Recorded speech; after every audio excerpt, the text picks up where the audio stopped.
A company rolls out an AI tool. They announce it in a team meeting. Slides, smiles, a few jokes about robots taking over. The message is clear. This will save everyone time. Less manual work, fewer repetitive tasks. The team nods. Some are excited, some are nervous. But everyone agrees on one thing. There will be less to do. 6 months later, nobody has less to do. In fact, some people are doing more than before. Different work. Work they were never hired for. Work they were never trained for.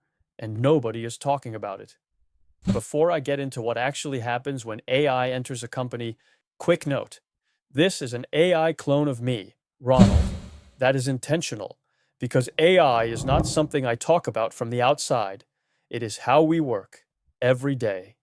If you are a business owner or operator trying to figure out what AI actually means for your team, consider subscribing.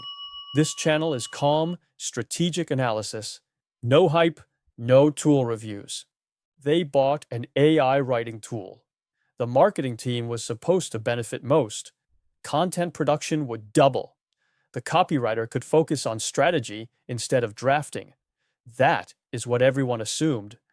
Here's what actually happened. The AI produced drafts quickly, but every draft needed editing. Not light editing, structural editing, tone adjustments, fact-checking, brand alignment. The copywriter was not writing less. She was reviewing more, and reviewing AI output is a different skill than writing.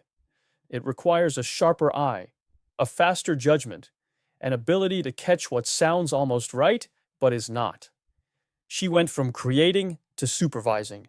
Her workload did not shrink. It shifted shape. The sales team got an AI tool for lead outreach. It generated emails automatically, dozens per day. But someone had to approve them. Someone had to check if the personalization made sense. Someone had to handle the replies that came back confused because the AI misjudged the tone. That someone was the sales manager, a person already stretched thin, now responsible for quality control on a machine she did not choose and does not fully understand. The work did not disappear. It moved. It moved to people who already had full calendars. This is the pattern almost nobody talks about. And this is exactly what we see at our company, where we build AI automations and voice agents for businesses. The technology works. That is rarely the problem. The problem is that companies plan for the tool, but not for the new tasks the tool creates. If you automate customer intake with a voice agent, the front desk answers fewer calls. Great. But someone now needs to monitor the system. Someone needs to handle the edge cases the agent cannot resolve. Someone needs to review the transcripts. Someone needs to update the knowledge base when policies change. Those tasks land somewhere, and usually they land on whoever is closest, not whoever is most qualified, not whoever has capacity, whoever happens to be nearby when the question comes up. That is how AI moves work to the wrong people. If you're finding this valuable, a like helps more people see this. Now here is where it gets deeper. When work shifts to the wrong person, it doesn't just slow things down, it changes how that person feels about their role.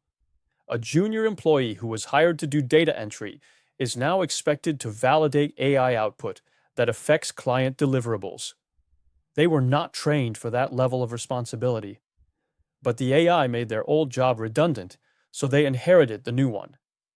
They are not growing into a bigger role, they are absorbing overflow, and management often does not notice, because from the outside, the process looks faster. The AI generates, the human approves, done. But inside that approval step is a person making dozens of micro-decisions per hour, with no framework, no training, and no clear authority to push back when the output is wrong. This creates a strange dynamic. The company believes AI made them more efficient. The employee believes they are doing harder work for the same recognition. Both are correct. And that gap is where frustration builds quietly. There is also a second-order effect that almost no one plans for. When AI handles the routine work, the remaining human work becomes entirely non-routine. Every task that lands on a person's desk is now an exception, a judgment call, a situation the AI could not handle. That sounds empowering in theory. In practice, it is exhausting because you have removed all the easy wins from someone's day. The quick emails, the simple approvals, the tasks that gave people a sense of momentum. Now every single item requires deep focus, and the human brain is not built to operate at that level for 8 hours straight. So productivity looks good on the dashboard, but the person behind it is burning out faster than before. This is not an argument against AI. This is an argument for thinking beyond the tool. Most companies approach AI adoption like a substitution. We had a person doing this, now AI does it. Done. But real implementation is a redesign. You are not replacing a task. You are restructuring how work flows through your organization. And if you do not redesign the flow, the work does not vanish. It pools. It collects in the inboxes of people who were never part of the original plan. The companies that get this right do something simple but rare. They map the full chain, not just the task being automated, but every task that touches it. Before, during, after. They ask, if AI handles step 3, what changes about step 4? Who owns that? Do they know? Do they have time? That is the difference between deploying AI and actually integrating it. Deployment is buying the tool. Integration is rebuilding the workflow around what the tool changes, and most companies stop at deployment. They celebrate the launch. They show the metrics from month 1, and they quietly ignore the growing backlog of unassigned responsibilities that nobody planned for. If you have seen this happen in your own company, work shifting to people who were never supposed to carry it, I would genuinely like to hear about it.